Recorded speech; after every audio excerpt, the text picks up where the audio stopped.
if you can move away from concrete and walk on some sand, some grass, if you have something like this close to your office. Listen to the birds singing, the wind blowing, the sound of nature. Maybe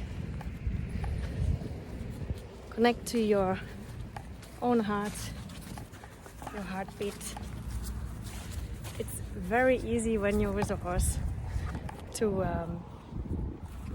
calm down, because the horses have an electromagnetic field which is a lot bigger than humans' electromagnetic field, and their heart is a lot bigger and beats a lot slower